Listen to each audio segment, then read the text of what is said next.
All right, YouTube. Hey, Josh here on location. Check this one out. Actually, up in Huron County here, 26 by 40 lean-to, as you can see here, to a 40 by 50 existing older bank barn. All right, or actually an older barn here. But in this video, let's check this out. I'm going to share with you how they're setting up these trusses. You can see the guys actually doing the house wrap, but I'm going to show you how we attach this to the older barn right here, that 40 by 50.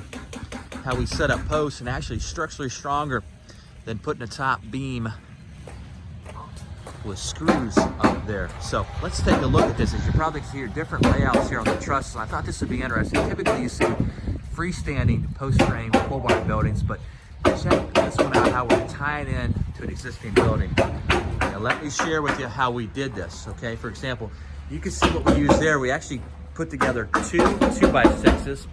You can see that we actually put RSS bolts, tied it into that steel siding. And you can see up there actually a 2x12. We used a double 2x12 yellow pine up there. Again, RSS bolts. And over here, you can see this as well. We used a 6x6. And you see how we ran this up on the building there. Again, the header there, 2x12. So what we did as far as elevation change, the owner of this building, you can see he wanted more clearance, more headroom. So a 212 pitch on those trusses, okay? They're both 212, and you can see how this is a raised 212 mono or half truss, okay? So you can see how the truss is sitting on that 2x12 right up there, and then you can see that's anchored or supported by those 6x6s as well, okay? And then over here, if we look, the trusses are sitting on that double top beam header. Again, that's a 2x12 yellow pine. And you can see how we set that up there.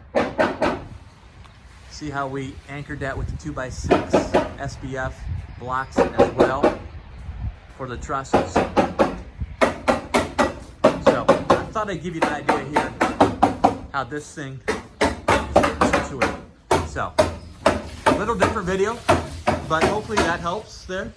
So if you're thinking about this, again, a 10 by 8 and a 9 by 9 opening there, and a 4 by 2 window.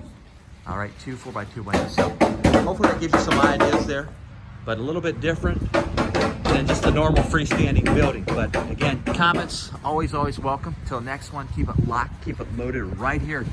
Attic Lumber and atticlumber.com.